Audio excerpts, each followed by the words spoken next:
All right, we're learning Parshas Bamidbar, the first chapter in the book of Bamidbar. Bamidbar means in the desert. One English is translated as numbers because everybody's counted. We're talking about counting numbers of Jews. So we said this yesterday, that Moses spoke at Midbar Sinai or Moed and the tent of meeting, and that God spoke to Moses and he said, count the number of the Jewish people and their families. According to the house of their fathers, according to the number of the names of every male for the head. Let's make a head count. Right, Rashi, there's going to be an argument over here. Rashi and the Kli Ykar. Rashi says like this. Lemishpechotam. What does it mean? Excuse me, you want to know the number of each and every tribe. The Beit Avotam. We said this yesterday. A person whose father was from one tribe, let's say from Benjamin, and his mother happened to be from another tribe, so you go after the father. That's where he gets land. That's where he can settle. Only when it's in his father's area, not from his mother. So he says, but Gilgulotam, by the means of the shkalim, that they took from everybody what's called a half of a shekel, bekagalagogolet. Now this is the same way they counted the Jews when they got out. When the Jews got out of Egypt, so God counted them again. This is after the sin of the golden calf. So God counted them, and then he took this half of a shekel from everybody because he didn't want to count the Jews. He didn't want to count it because there's a thing that is counted is that what's called the evil eye rests on it. What is an evil eye? An evil eye is jealousy. Jealousy. A person that looks with a jealous eye on someone else, it says that jealousy is harmful. That's what it says. That's what's called the evil eye, jealousy. So therefore, they counted them with the number of, everybody gave what I called a half a shekel, all the men. Okay, the Kli Ykar disagrees. The Kli Ykar says, let's have a look. Pirish Rashi explains. Just one moment over here. Right. And so here we have the Kli Ykar, which is Rabbi, I think it's Ephraim Shlomo Lunchitz, that he lived, I guess, about 500 years ago, 600 years ago. He lived at the same time as the Maharal of Prague. So it's like maybe 600-700 years ago. Lived a long time. So a very holy person, and he is disagreeing with what Rashi says, which you have every right to disagree with whoever you want to in Judaism. You can do, but you just have to bring proof. You can bring proof. You can't just disagree because you just feel like it. If you bring a good proof, then and that proof stands up. So here we go. So Rashi says that how do they count the Jews? How do they count them now when they're counting the Jews? Okay, now just to remind us what's going on over here. The Jewish people got out of Egypt. They got out of Egypt a year earlier, plus a half a month, right? This whole story is talking about, it says, what does it say? The second month, the first day of the month, of the second year they got out. So the Jews got out of Egypt on the 15th day of Nisan. Then there came out the second year. That's the second Nisan, 15th day. And 15 days later, there was 15 days after the first anniversary of their going out of Egypt. 15 days later, that's when this whole thing was talking about. God spoke to Moses from the tent of meeting, and it says there, we learned that up to this point, God did not speak to him in the tent of meeting. he spoke to him from the tent of meeting. Moses would stand outside, and God would speak to him from this tent of meeting. But now he's speaking to him in the tent of meeting, and this was 1 year and 15 days after the Jews got out of Egypt. 1 year and 15 days. And really, 30 days before this story is happening, that was when the tabernacle was finished. The tabernacle was finished a half a month before the first anniversary of the Jews leaving Egypt. And a half a month after that first anniversary, named the 15th of Nisan, that's when this thing happened. All right, here we go. Ready?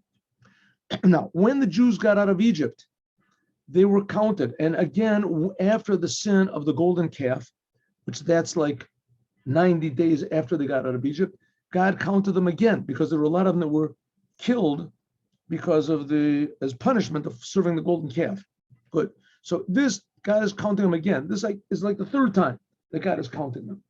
And here he says that he's counting them. Each time he counted them, that people gave a half of a shekel. They gave a certain coin, and this coin, then they would count the coins. Why would they count the coins? Because it says it's not good if you count people. Counting people brings an evil eye on them, jealousy. So let's see, here we go. So Rashi says, what happened? 1 minute. So Rashi says that everybody gave this coin, right? Well, the Kli Ykar says it's not so. Harba mina maforshim, there are a lot of commentators, chalko, that disagree with Rashi. Omer, and they say, shemispar zeh, that this counting that God counted the Jews, God told Moses to count the Jews, haya below shkalim, it was without any coins.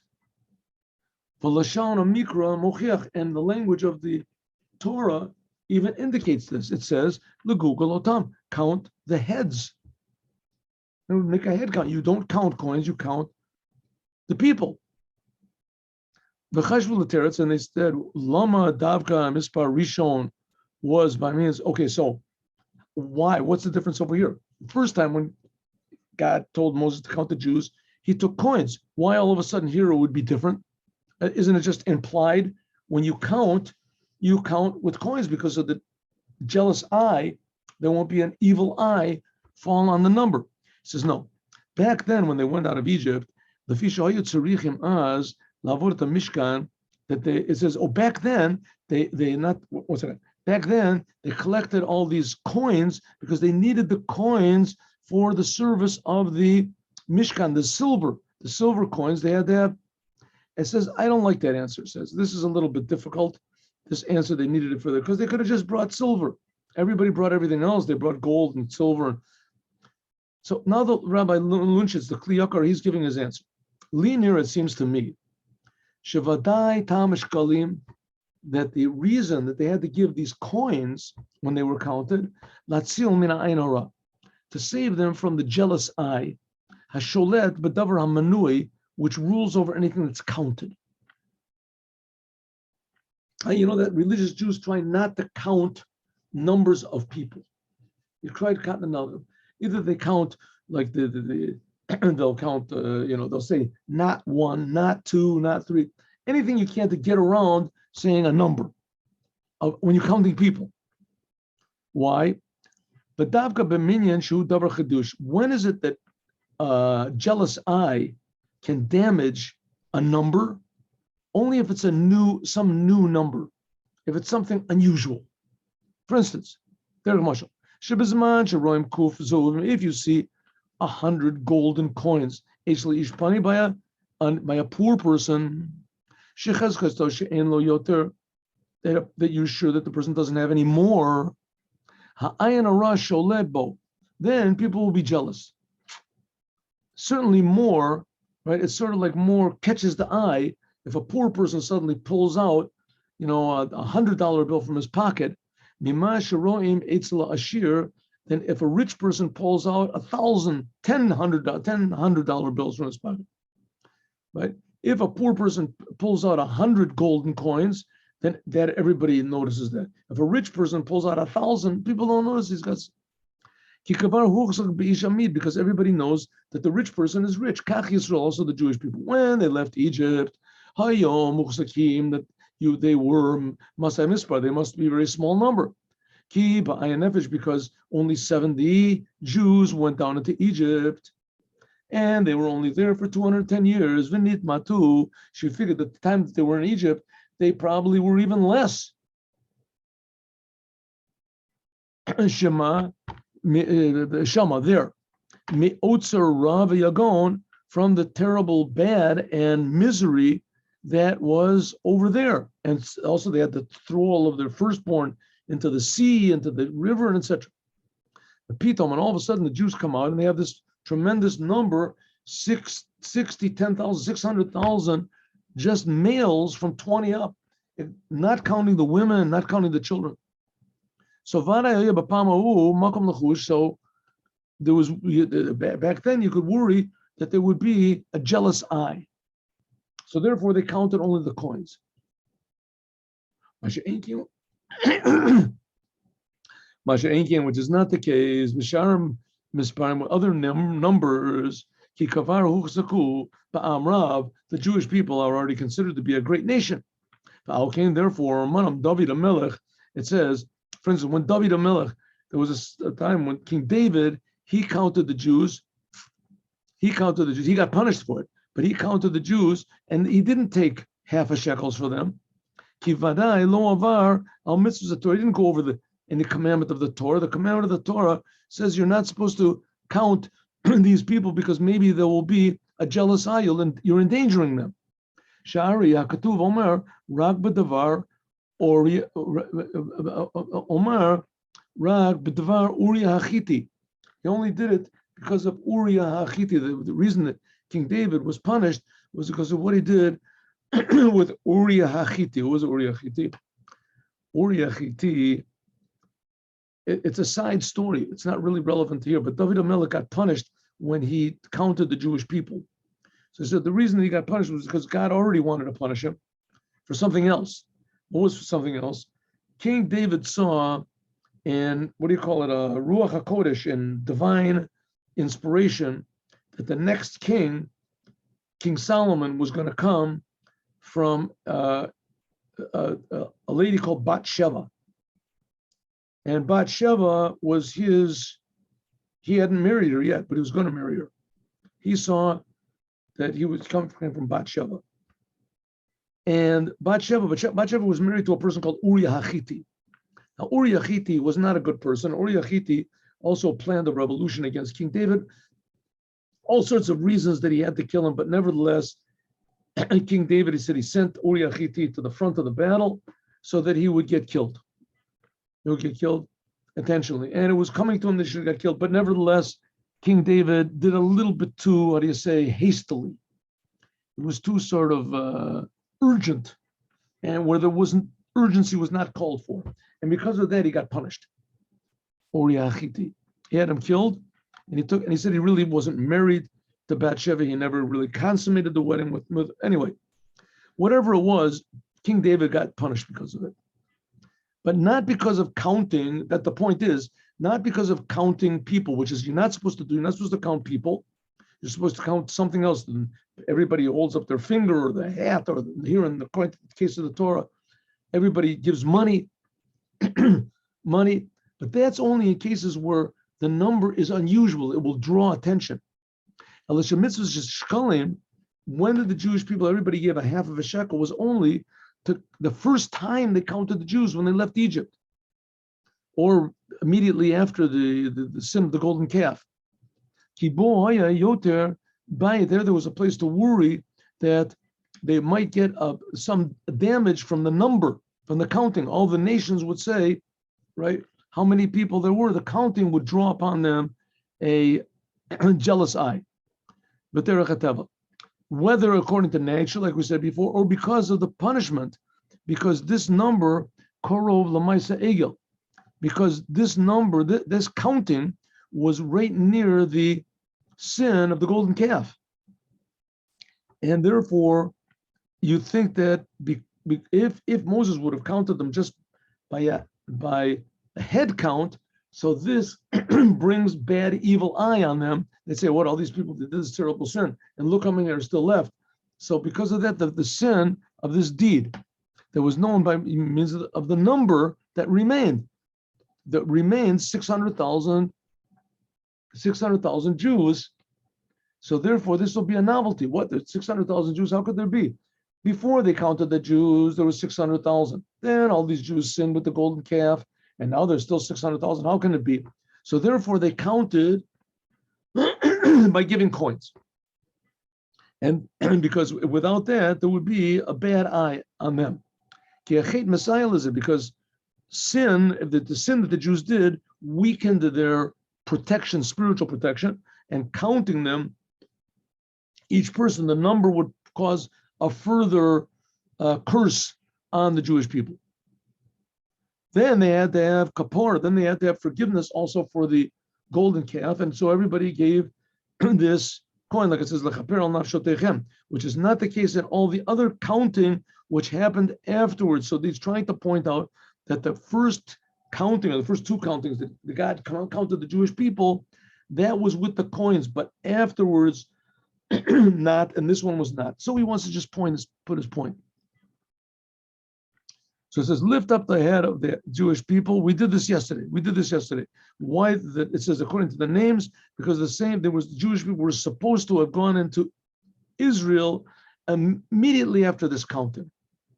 But because the sin of the spies, that they convinced the people not to go into Israel, so there was this big curse. Okay, count from 20 years up, everyone that goes out to war in the Jewish people, count them, you and Aaron. Rashi, Magid, She'en Yotze B'Tzava, you do not go out to war if you're less than 20 years old. I saw one opinion where he said it was from 20 until 60, but I didn't see that anywhere else. I think it was about the Balaturim somewhere.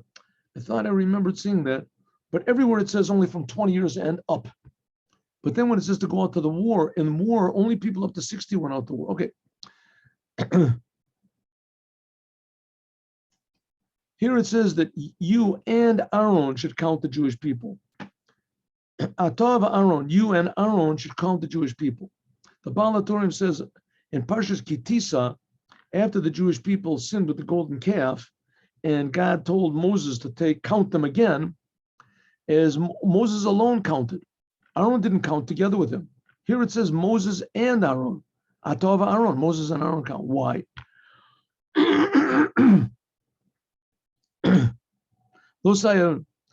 Because Sha'al Yado, because back then Aaron didn't help counting, because he was the one that, even though it was unintentional, but he was the one that made the golden calf. It was because of him that they had to make this counting. Therefore, he didn't count them. Aaron wasn't back then. But now, Hanasim, all the leaders, beginning with Eleazar, they helped.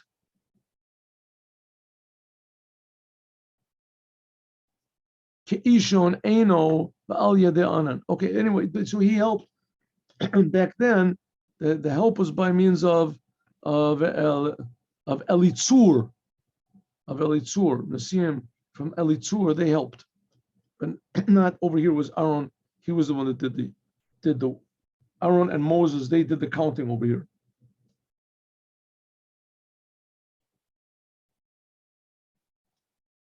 Okay, Kli Ykar, let's just do the one Kli Ykar over here. It says, what is this number from 20 up? Why? If it's because it says from 20, from the age of 20, a person gets punished from heaven. On earth, you get punished even from 13, but it says, what does it mean from 20? Where did it get this number 20? If it's in order that the Shekhin, the God's presence, should rest. So why does it say that 20 years old for those who go to war? What's war got to do with it? What is war got to do with, right? Only people that can go to army, they're the ones that the Shekhinah rests on. The Shekhinah rests on, you want to make a minyan now, for instance, if you boys that are 13 years old. If there's 10 of them, they make what's called a minyan. That's considered to be an official group of Jews is 10 people above 13. Where did he get this number 20? So those people that went to war. What do we care about war over here? Why only count those people? According to what I explained before, that he had to have this number in order to know if there's 22,000. We skipped over this Kli Ykar. He made a whole explanation of 22,000 in every single camp, at least.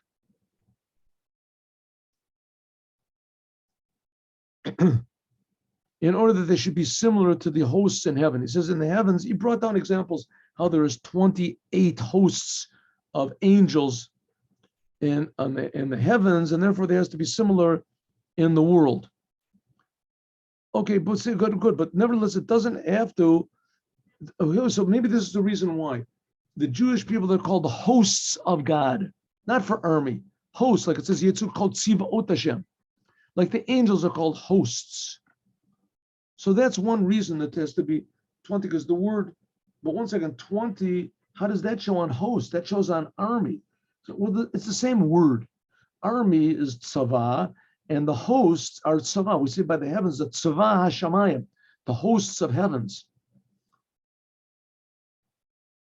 So maybe that's the reason why it has to be 20 years old, because from 20 years old they went, it's called an ish tzava, and so it's the same word as the angels, which are also called tzavaot Hashem, the army, the hosts of the heavens. That's a nice reason, but he says, but according to the simple meaning, tzava means a warrior. So what then it has nothing to do with the angels. If the Jewish people would not have sinned with the spies. What's the sin of the spies? For those of you that are watching this the first time and you're not familiar, there's a terrible story. The Jews really made a lot of trouble for Moses and for God in the desert. And one of the big problems they made was after they got the Torah and etc., and they got forgiven for the sin of the golden calf. So Moses says, okay, everyone, let's go to the land of Israel. So they said, listen, Moses, let's send in a few scouts so we know how to approach this conquering of the land of Israel. I mean, we've been slaves for most of our lives, us and our parents, our grandparents. So send in some spies, and then we can, sort of size up the situation, and we'll know how to go in. So Moses sends in these spies. They came back, and Moses says, okay, how are we going to go in and attack? Which angle should we take? So they said, Moses, we're not going in. Moses said, what? Said Moses, we're not. We were there. We saw it. It's too formidable. We can't do it. They're going to kill us. We're staying in the desert. Moses said, are you guys joking? I mean, are you really kidding? You kidding? They said, no, we're serious. So Moses said, okay, serious, you're going to be dead serious. What does it mean, dead serious? You don't want to go in? So you won't go in. 40 years we're going to wander in the desert, okay? And then all of a sudden they said, maybe we made a mistake, but it was too late. Then that was the Meraglim, that was the scouts. If the scouts would not have sinned and convinced the Jewish people not to enter Israel, they would have gone into the land of Israel immediately. Even though that sometimes Yesh ben Chayil, even that's what it means, a soldier. A soldier means someone who is brave. So Moses wanted to have these people that are brave, and they would not listen to this advice. These people that came back and tried to scare them. And even though that sometimes you can find a soldier, you can find somebody who's brave that's less than 20 years, but nevertheless, it's unusual. And not only that, we're not talking about physical strength. We're talking about a person who is brave spiritually. Call Ben Chaf a person who is 20 years old because he can be punished in the heavenly court. So then he's usually careful about his deeds, and probably he's got more merits.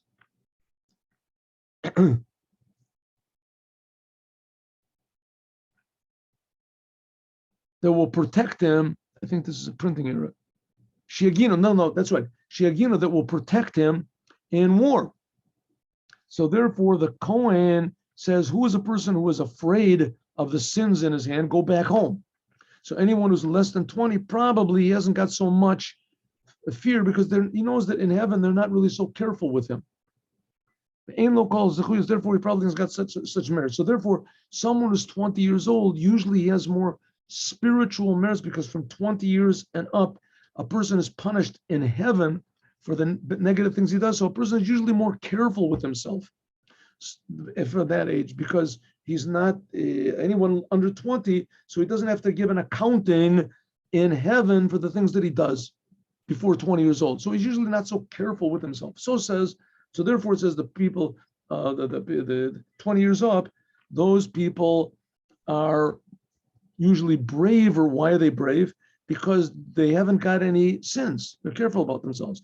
And interestingly, it says that when the Jewish people went out to war, there was a special coin that said that, okay, anyone here that thinks that he has any sort of sins, you have to know that you're in trouble.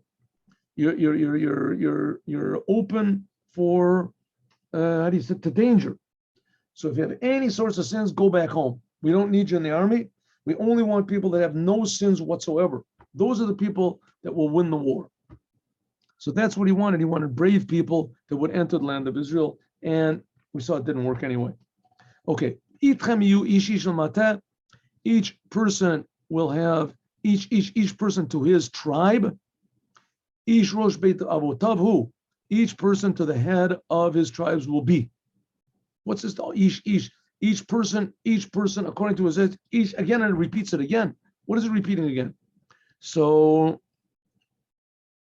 the Kli Ykar. Today is the Kli Ykar's day. Rashi says that when you count the Jews, that there has to be the chief of every single tribe, and we'll see who the chief is. Says the Tam, why is it said that the chief of the tribe, the leader of the tribe, each tribe, right? There were 12 tribes according to the 12 different sons of Jacob.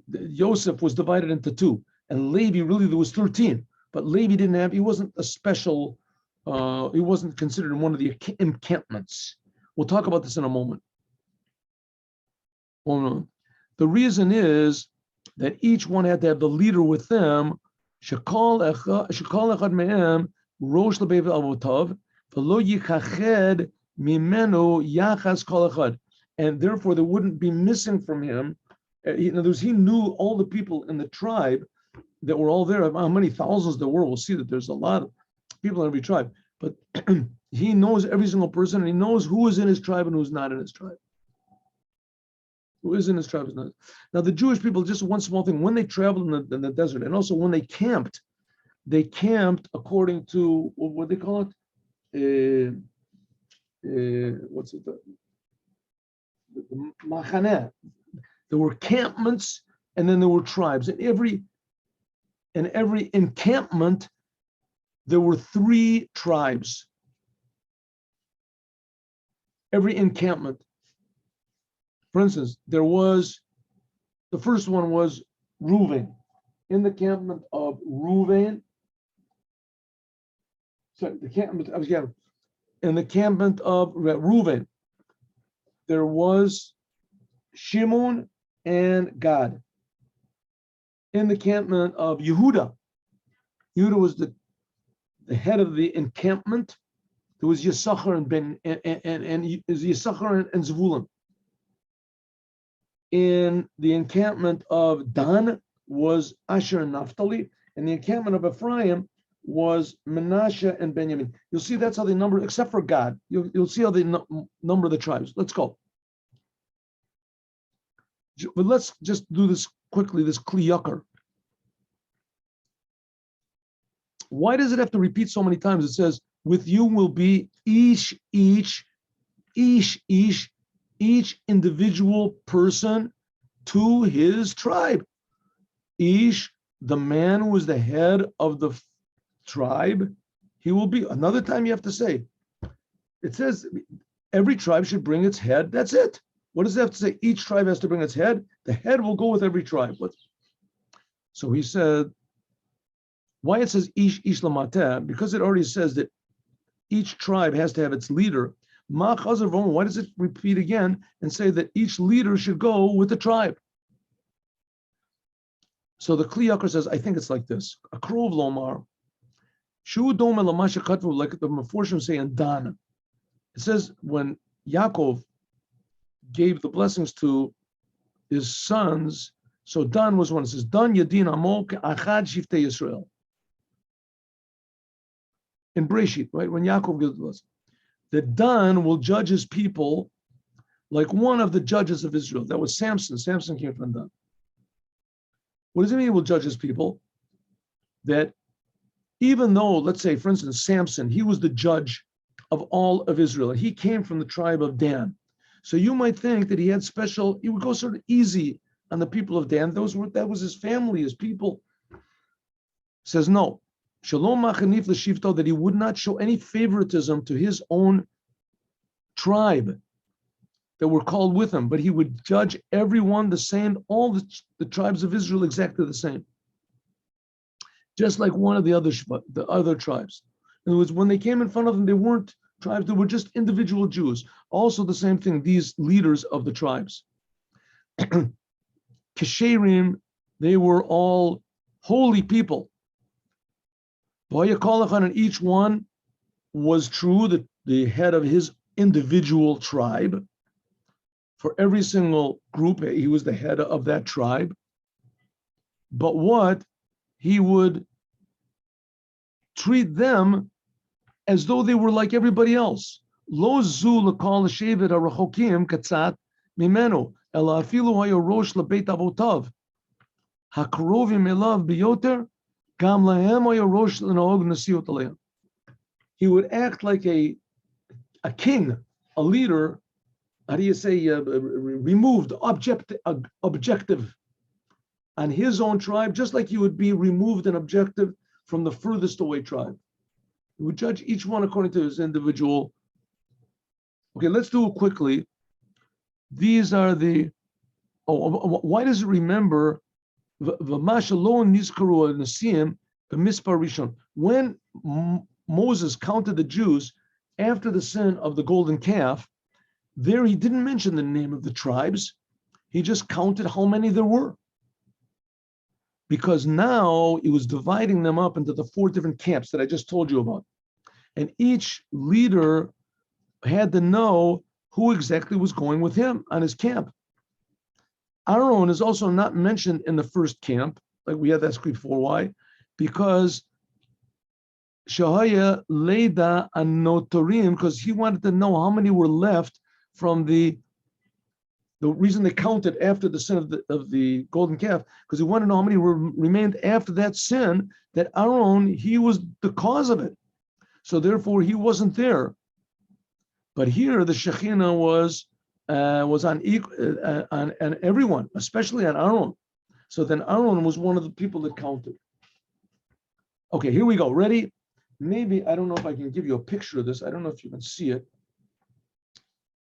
Here we go. I wanted to show you this picture. Let's see if it'll come out. It's going to come out. I got to do like this, 1 second. And I have to do like this.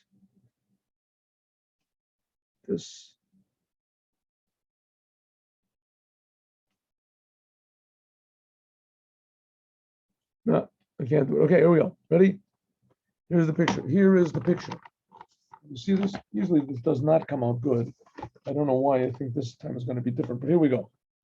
Here is an overview, got the picture over here, of the encampment of the Jewish people. This is the tabernacle, and here is east. They got to put, this is east. This is where you came into the tabernacle from here. East, I might get my pointer. Came in from the east. Here's where the tablets were in the west, where the Holy of Holies is. Okay, on the east is camped Yehuda. And he has 2 camps with him, who are Zvulun and Yisachar. See, this is how it looks. This is how they camped. And over here was Reuven. I'm sorry, here was Reuven. Reuven had with him Shimon and Gad. Here is the camp of Ephraim. Ephraim was closest to the Holy of Holies. That was with him Manasseh and Benjamin. And finally, we have the encampment of Dan. He was really the last one. We'll see. When they traveled in the desert, it was a little bit different. So with Dan was Asher and Naphtali. Okay, just so you know that when they were in the desert, and then around there would camp also the Levites, Gershon, Kahata, Merari, etc. And Aaron, the sons of Aaron, they would camp in front of the opening of the tent here. Pointer. There we go. All right. I don't know how instructive that was, but at least you know there was such a thing. Ready? Let's go back. Smaller again. Oh. Here are the tribes. Ready?